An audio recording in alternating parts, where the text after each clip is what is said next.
الموت قدح کل نفس شاربہ، یاد رکھیے موت ایک ایسا پیالہ ہے جس کو ہر شخص کو پینا ہے۔ امام کائنات محمد رسول اللہ صلی اللہ علیہ وسلم اس دنیا میں تشریف لائے، آپ کا جب آخری وقت تھا، اللہ اکبر، آخری وقت، اللہ کے نبی صلی اللہ علیہ وسلم پر بڑا سخت وقت تھا اور بڑی پریشانیوں کا وقت تھا۔ نبی علیہ الصلوۃ والسلام کو اس کی وجہ کیا تھی؟ محدثین نے ذکر کیا ہے کہ نبی علیہ الصلوۃ والسلام کو موت کے وقت جو اتنی سختی آپ کے اوپر ہوئی، جو اتنی سختی کی گئی، اس کی وجوہات کیا تھی؟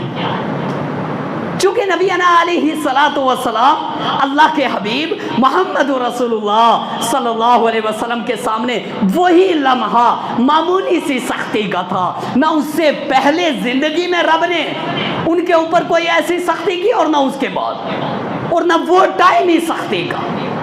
لیکن میرے عزیز بھائیوں، کہنے کا مقصد یہ ہے، اللہ کے نبی صلی اللہ علیہ وسلم کا جب موت کا وقت قریب تھا، امام کائنات محمد رسول اللہ صلی اللہ علیہ وسلم اپنے ہاتھ کو پانی میں ڈال کے اپنے جسم پر پھیرتے اور اس موت کی سختی سے، موت کی پریشانی سے پناہ طلب کرتے اور اللہ سبحانہ و تعالیٰ سے فرماتے اللہم بالرفیق الاعلیٰ۔ اللہ کے نبی صلی اللہ علیہ وسلم نے بڑی نصیحتیں کی، موت کے اپنی موت سے پہلے غلام کے تعلق سے فرمایا، نماز کے تعلق سے فرمایا کہ لوگوں اپنی نمازوں کی حفاظت کرو، اپنی نمازوں کی حفاظت کرو، اپنی نمازوں کی حفاظت کرو اور اپنے مائے تخت رہنے والے لوگوں کے ساتھ اچھا برتاؤ کرو۔ سبحان اللہ، امام کائنات محمد رسول اللہ صلی اللہ علیہ وسلم کتنی عظیم نصیحت کر کے ہم اور آپ کو اس دنیا سے رخصت ہو رہے ہیں۔ لیکن معاف کیجئے، میرا جملہ تھوڑا سا سخت ہوگا، لیکن معذرت کے ساتھ میں کہوں گا یہ دونوں چیزیں ہم سے چھوٹ گئی۔ نماز کی حفاظت، امام کائنات اپنے آخری وقت میں جب یہ دعا کرتے ہیں اللہم بالرفیق الاعلیٰ، اس جملے سے پہلے اللہ کے نبی کہتے ہیں کہ لوگوں اپنی نمازوں کی حفاظت کرو اور ان لوگوں کے جو تمہارے مائے تخت ہیں ان کے ساتھ اچھا سلوک کرو۔ میرے عزیز بھائیوں، اسلام کے اور بے شمار احکام تھے، اللہ کے نبی صلی اللہ علیہ وسلم نے نماز کے تعلق سے کیوں کہا؟ اسلام کے اور بے شمار ارکان تھے، بے شمار چیزیں تھیں، اللہ کے نبی نے غلاموں اور مائے تختوں کے ساتھ اچھے سلوک کا کیوں کہا؟ اس کا تعلق حقوق العباد کے ساتھ ہے، نماز کا تعلق رب کے ساتھ ہے۔ آپ کی نماز اچھی ہے، آپ کا رب خوش ہوگا۔ الصلاۃ مفتاح الجنہ، نماز جنت کی کنجی ہے، اور الصلاۃ معراج المومن، نماز مومن کے لیے معراج ہے۔ میرے عزیز بھائیوں، امام کائنات محمد رسول اللہ صلی اللہ علیہ وسلم کسی تکلیف میں ہوتے، پریشانی میں ہوتے، ہم اور آپ کہاں جاتے ہیں؟ دنیا والوں کے سامنے روتے ہیں، گڑ گڑاتے ہیں، آہ وزاری کرتے ہیں کہ ہمارا یہ معاملہ ہے، یہ حل ہونا چاہیے۔ لیکن امام کائنات محمد رسول اللہ صلی اللہ علیہ وسلم اپنے رب کے سامنے گریہ وزاری کیا کرتے تھے، اپنے اللہ کے سامنے گریہ وزاری کرتے تھے، اپنے اللہ کے سامنے سر بسجود ہوتے تھے۔ ضرورت ہے ہم اور آپ اپنی نمازوں کی حفاظت کریں۔ اگر نمازوں کی حفاظت ہم نے کی، لوگوں کے ساتھ اچھا برتاؤ کیا، تو انشاءاللہ امید قوی ہے کہ جب وہ وقت آئے گا جو موت کا وقت ہے، جس وقت فرشتہ روح نکالنے کے لیے آئے گا، میرے عزیز بھائیوں، وہ وقت ہمارے لیے، ہمارے آگے کی زندگی کے لیے انشاءاللہ بہتر ثابت ہوگا۔ لیکن اگر دنیا میں ہم ایسے رہے کہ ہم اللہ کو بھول گئے، امام ابن قدامہ علیہ رحمہ نے 3 قسم کے لوگوں کا ذکر کیا ہے کہ دنیا میں جینے والے 3 قسم کے لوگ ہوتے ہیں۔ ایک قسم وہ ذکر فرمائی کہ جو اللہ کو بھولے ہوئے ہیں، جن کو اپنا رب یاد نہیں ہے، جب ان کے سامنے موت کا ذکر آتا ہے تو ان کے اندر ایک ڈراؤنی کیفیت پیدا ہوتی ہے، وہ ڈر جاتے ہیں، خوف کھاتے ہیں، موت جیسی زندگی سے دور بھاگنا چاہتے ہیں۔ فرمایا یہ دنیا کے قبیح ترین لوگ ہیں، بدبخت لوگ ہیں، جو روزی رب کی کھاتے ہیں، نافرمانی اس کی کرتے ہیں، پانی اس کا پیتے ہیں، آب و ہوا اس کی استعمال کرتے ہیں، لیکن ناشکری اس کی کرتے ہیں، جو اس کے سامنے سر بسجود نہیں ہوتے۔ جب موت کا ذکر ان کے سامنے کیا جاتا ہے تو وہ موت سے گھبراتے ہیں، ڈرتے ہیں، خوف کھاتے ہیں۔ فرمایا دوسری قسم کے لوگ، فرمایا وہ لوگ ہیں کہ جب ان کے سامنے موت کا ذکر کیا جاتا ہے تو ان کے دل میں ڈر پیدا ہوتا ہے، خوف پیدا ہوتا ہے، اور وہ اس ڈر اور خوف کی وجہ سے اپنے رب کے قریبی ہونا چاہتے ہیں، اپنے اللہ کو خوش کرنے کی کوشش کرنا چاہتے ہیں۔ میرے عزیز بھائیوں، فرمایا یہ اچھے لوگوں میں سے کہ جب ان کے دل میں ڈر پیدا ہوتا ہے، جب ان کو ڈرانے والے ڈراتے ہیں، جب ان کو بتلاتے ہیں کہ قیامت آنے والی ہے، ہمیں موت آئے گی، ہمیں مرنا ہے، اللہ کے سامنے جا کر حساب و کتاب دینا ہے، اس کے بعد ہمارے اعمال کا حساب ہوگا، اللہ ہمیں جنت میں بھیجے یا جہنم میں بھیجے وہ فیصلہ ہے، تو یہ باتیں سن کر کے وہ لوگ ڈرتے ہیں اور خوف کھاتے ہیں۔ اور تیسری قسم فرمائی ان لوگوں کی ہے جو جب موت کا ذکر آتا ہے تو اپنے رب سے ملاقات ہونے کی تمنا رکھتے ہیں، تمنا رکھتے ہیں کہ الہ العالمین دنیا میں مجھ سے زیادہ غلطیاں نہ ہوں، مجھ سے زیادہ خطائیں نہ ہوں، اصل زندگی، ابد کی زندگی، ہمیشہ کی زندگی تو تیرے پاس ہے، میرے رب تو مجھے وہ زندگی نواز دے۔ میرے عزیز بھائیوں، فرمایا یہ لوگ سب سے اچھے قسم کے لوگ ہیں۔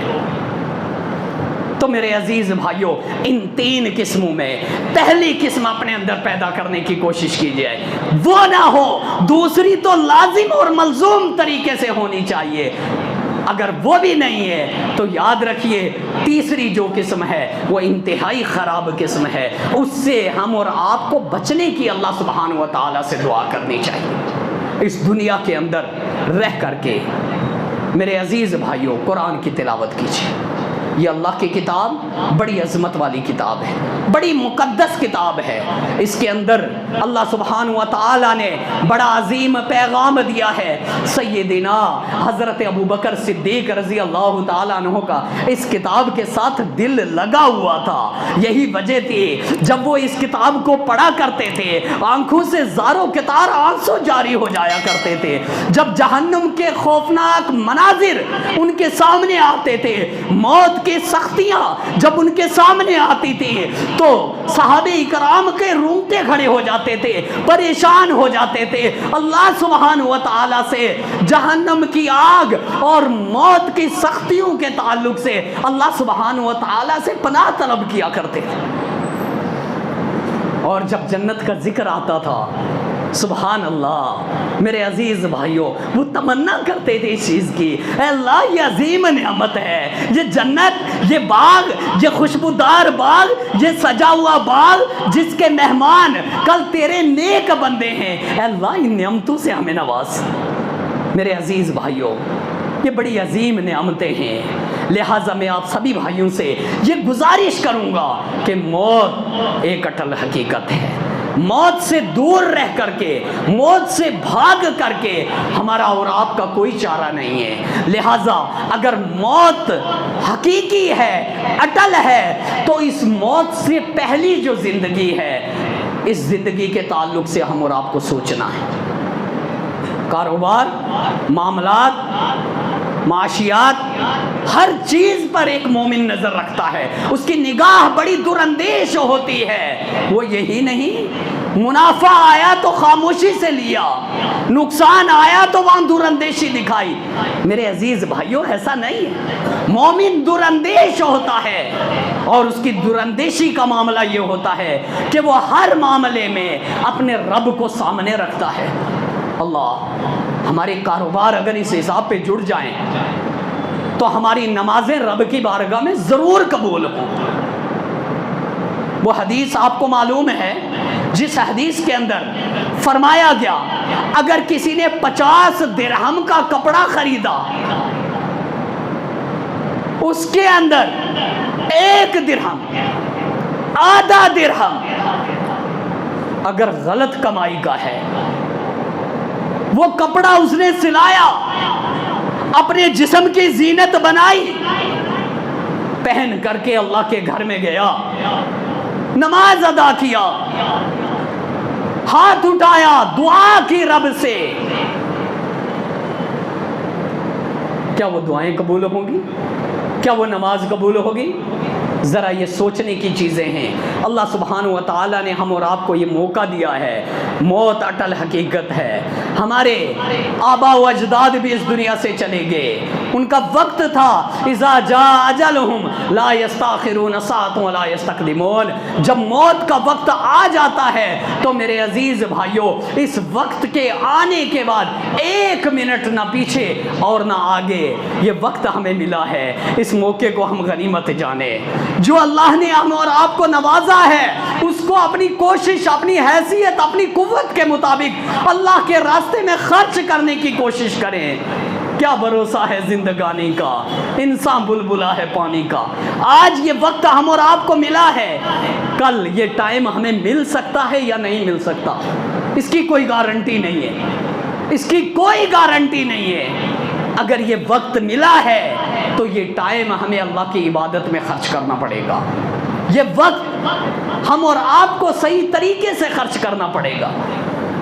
کیا ہماری عبادتیں صرف مسجد تک محدود رہیں میرے عزیز بھائی؟ یہ بڑی افسوس کی بات ہے۔ ہم اپنے کاروبار میں بیٹھے ہیں، آپ کو عجیب قسم کے 2-4 جملے بتاؤں گا انشاءاللہ جو آپ کی قسمت کو سدھار دیں گے۔ آپ دکان پہ ہیں، رب کہتا ہے کاروبار کرو، منع نہیں کیا۔ سورہ جمعہ اٹھا کے دیکھیے کہ جب نماز سے فارغ ہو جائیں اللہ کی زمین میں پھیل جاؤ۔ رب نے یہ نہیں کہا کہ 24 گھنٹہ میرے گھر میں بیٹھ کر کے صرف اللہ اللہ اللہ کرتے رہو، نہیں۔ آپ دکان میں ہیں، آپ وہاں اپنی دکان میں بیٹھے ہیں، آئیے یہ کلمات پڑھتے رہیے، سبحان اللہ و بحمدہ، سبحان اللہ العظیم، سبحان اللہ و بحمدہ، سبحان اللہ العظیم، سبحان اللہ و بحمدہ، سبحان اللہ العظیم۔ اسی کلمے کو تھوڑا سا الٹ دیجئے، سبحان اللہ العظیم و بحمدہ، سبحان اللہ۔ یہ جملہ جب آپ پڑھیں گے تو آپ جنت میں ایک درخت لگائیں گے، سبحان اللہ العظیم و بحمدہ۔ ایک درخت آپ کے حصے کا جنت میں لگ جائے گا۔ یہ موت سے پہلے کی زندگی سدھارنے کے طریقے۔ ہم اور آپ کاروبار میں مشغول ہیں، یہ جملے ہماری زبان پر رہیں، کلمتانی حبیبتانی علی الرحمانی خفیفتانی علی اللسانی ثقیلتانی فی المیزانی، سبحان اللہ و بحمدہ، سبحان اللہ العظیم۔ میرے عزیز بھائیوں، بڑے پیارے کلمے ہیں، رحمان کو بڑے پیارے ہیں، زبان پر بڑے ہلکے ہیں، اللہ سبحانہ و تعالیٰ کے ترازو میں ان کا بڑا وزن ہے۔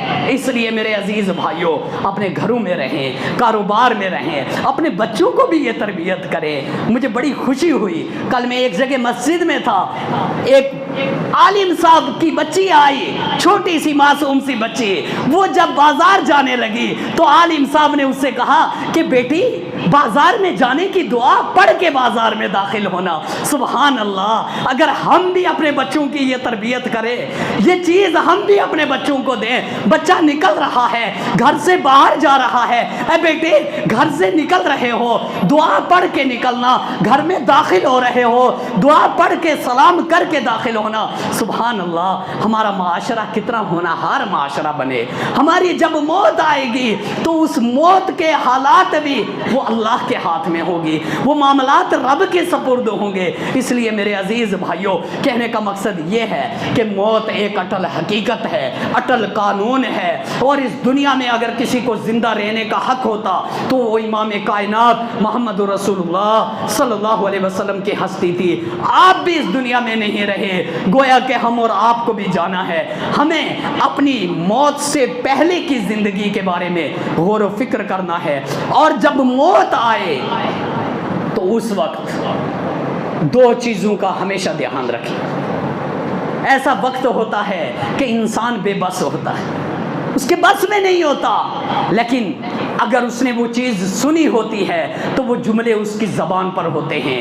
اللہ کے نبی صلی اللہ علیہ وسلم نے فرمایا، من قال لا الہ الا اللہ دخل الجنہ، جس شخص کے کلمات، یہ کلمات آخری کلمات لا الہ الا اللہ ہوئے، دخل الجنہ، وہ شخص جنت میں داخل ہوگا۔ میرے عزیز بھائیوں، مرنا ہم سب کو ہے، اللہ سے یہ دعائیں کیا کیجئے۔ رب طاقت دے گا تو ہم یہ جملے نکال سکتے ہیں، رب طاقت نہیں دے گا، دنیا کا کوئی بھی شخص، کتنا سپر پاور آدمی اگر کوشش کرے یہ جملے نہیں نکل سکتے۔ اس لیے اپنے رب سے اپنی دعاؤں میں یہ خصوصی ذکر کرنا چاہیے، اے اللہ مرتے وقت کلمہ حق نصیب فرما، کلمہ حق نصیب فرما۔ میرے عزیز بھائیوں، اللہ سے موت کی سختیوں سے پناہ مانگنی چاہیے، رب العالمین کے سامنے دعا مناجات کرنی چاہیے، استغفار اور بخشش طلب کرنی چاہیے۔ اللہ سے دعا ہے کہ رب العالمین احکم الحاکمین موت کی خوفناک اور خطرناک حالات سے ہم اور آپ کو اللہ سبحانہ و تعالی بچا لے۔